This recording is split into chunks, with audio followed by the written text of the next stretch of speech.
Let's talk a little wide receivers, because it was right here on this program, Mike Giardi. He made headlines on BST a week ago saying that the receivers stunk. And over the weekend, those receivers let it be known that they heard it. First, DeVante Parker had this reply to Giardi on Twitter, and then he also had Kendrick Bourne responding to a question from Mike Giardi yesterday. How important is Taekwondo to the mix? It obviously brings a unique element with that speed. Stink, stunk, and stank. All right. Okay, so they're hearing it.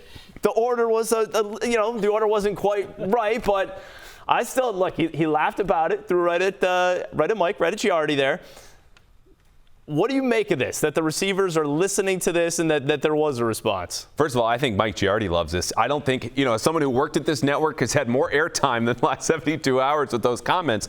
First of all, I love it from the response. This beats the heck out of the clip we just watched from Bill Belichick going, I'm never going to talk about contracts. Yeah, I'm happy whenever we signed a deal. No, even if Kendrick Bourne took this ball and tried to dunk it, it went off the back of the rim and flew across the gym because he mixed up his words. This is more fun. This is honest. This is, yeah, we heard you, and we're going to give it back to you. And you know what? We're here for that interplay. Giardi, to his credit, laughed as Kendrick Bourne said that and ran away.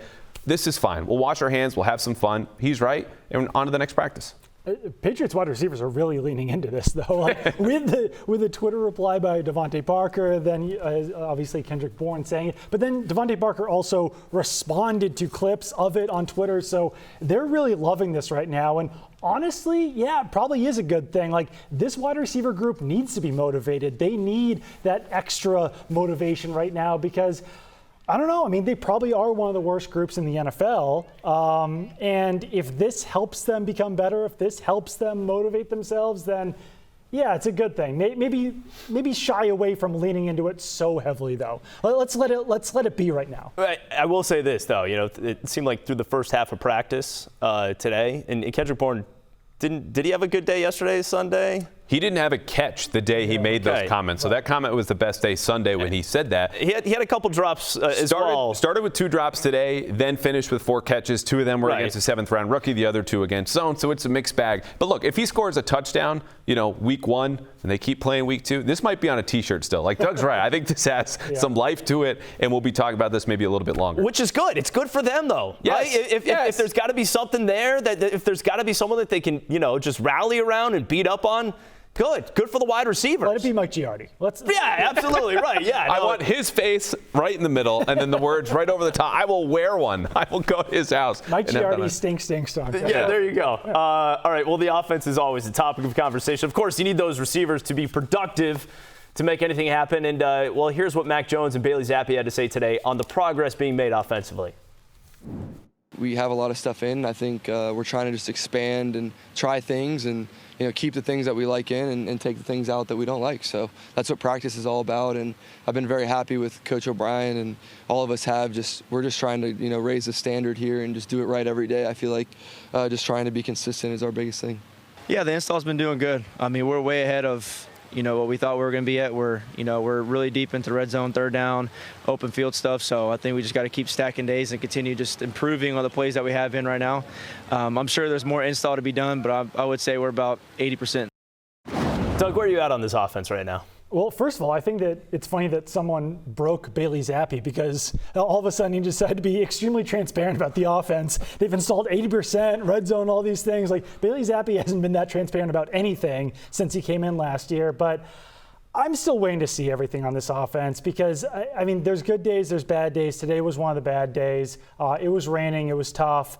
But just overall, I certainly like what I'm seeing more this year than I did last year. It looks like they are kind of leaning into some of their strengths. There's players on this team, they might be rookies, but they've got traits right now. Like, you see DeMario Douglas' speed out there. You see Keyshawn Boutte taking in one-hand catches. Obviously, Tyquan Thornton's got the speed.